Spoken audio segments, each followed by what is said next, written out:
Well, that was just shit. Yeah, so now we gotta do the guitar intro, right? One question. What's the St. Louis Blues goal? You don't know? I thought you would know. This is supposed to be your job. Then freaking use the Gloria song that they use after they won the Stanley. Son of a bitch. What is it? No tabs for Gloria that I can find. Not even the fucking not even the freaking Vampire Weekend in cover. Nope. Curb Your Enthusiasm. Yeah, Curb Your Enthusiasm.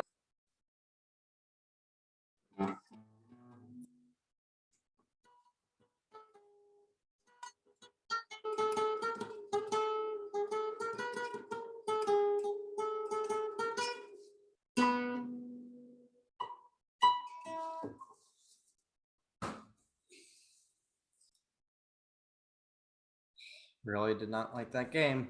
Bruins lose 4-2 against the St. Louis Blues. Very much making me feel blue. Well, the saving grace is that I spent this evening watching the game with my sister, and honestly, watching hockey with your family, especially your family that really likes hockey, is so much better than watching hockey alone.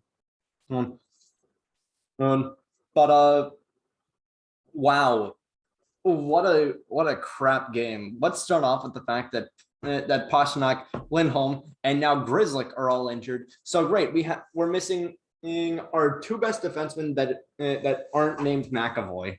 So and we're missing our best goal scorer. So now we have Forbert on the top line, in Carlo on the second line, and Clifton on the third line with Josh Brown, and we'll get to that in a little bit. But right, the festivities don't take long to start here. The Mike Riley just completely eats shit and just allows David Perron to just walk into the net on a 2-on-1. I didn't even know that David Perron was still in the league. That was basically my wait. He's still here. Wait, that's who scored on this. He's still around. And yeah, 1-0 St. Louis. 30 seconds into the game. But 15 seconds later, just 15 goddamn seconds later, Patrice Bergeron, God bless the man. He snipes one from the blue, from pretty much the blue line, and so in less than 1 minute, the game has already become 1-1. And we still have 59 more minutes left to go. And unfortunately, unfortunately, those last 59 minutes aren't really the most interesting. Like Riley takes a stupid cross-check penalty on a Blues player that was already kind of falling. So I don't know really what Riley aimed to accomplish there, or why a cross-checking penalty was called on, and that considering he was already falling. So, yeah. And Torrey Krug takes a shot on the takes a shot during this power play that just pinballs off of Pavel Buchnevich, Connor Clifton, and then Swayman's pads, which just chip it up into the net to put the Blues up 2-1, or did they? No. After Bruce Cassidy reviewed challenged the play, they found out that the play was offside. So, Bruins can rest easy knowing that they didn't let that goal in. And then and thank God, because it's not long afterwards. Mark McLaughlin, God bless his soul. I don't think a second line role is necessarily suited for him. I don't necessarily think that McLaughlin is bad. I don't necessarily. However, when you slot in place of Pasternak, there's definitely going to be people are definitely going to notice a change. And but also, I don't think McLaughlin expected to be the guy to slot in for Pasternak. Like, but regardless, thanks to a beautiful pass in the from behind the net from Hala, Mark McLovin and shoots it 5-hole past Ville Husso. To put the Bruins up 2-1, and that would be the end of the game. And that would be the end of the Bruins scoring night. Now, one name that you did not hear for the rest of the game was a certain Brandon Carlo. And that is because he ends up getting injured in the first period. So now, great. We are now down Hampus Lindholm, Matt Grzelcyk, and Brandon Carlo.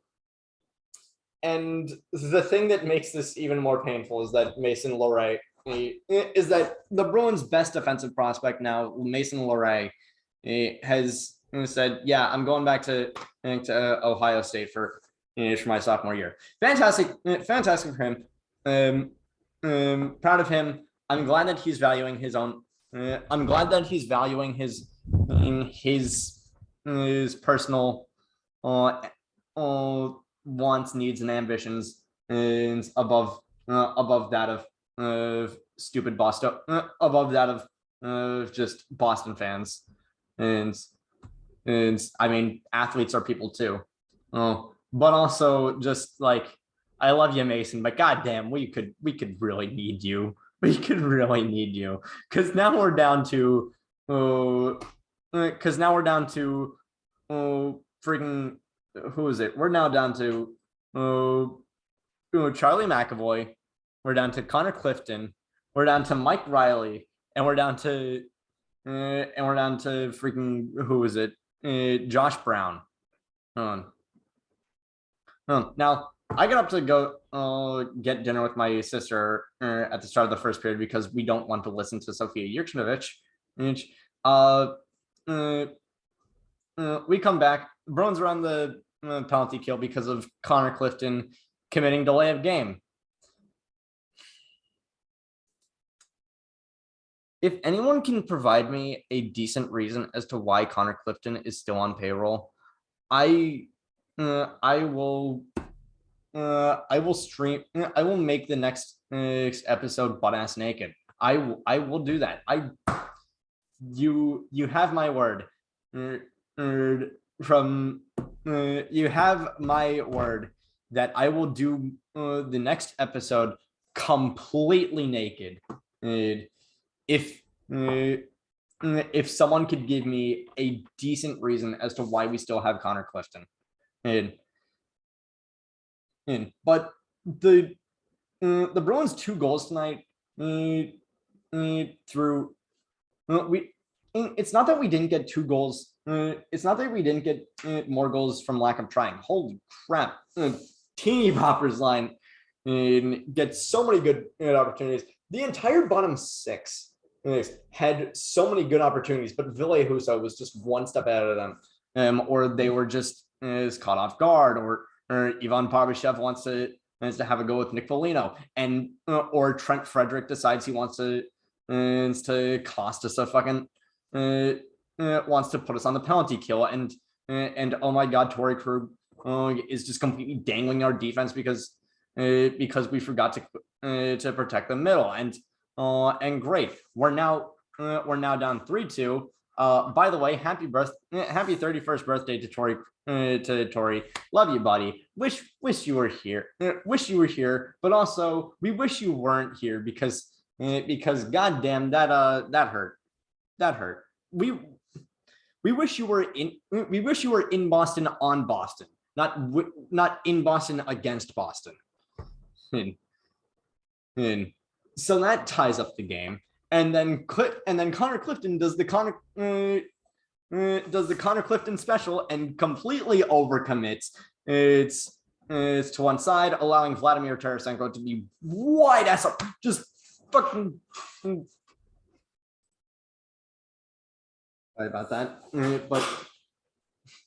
Sorry about that, but yeah, Clifton completely overcommits, allows Vladimir Tarasenko to have pretty much the entire freaking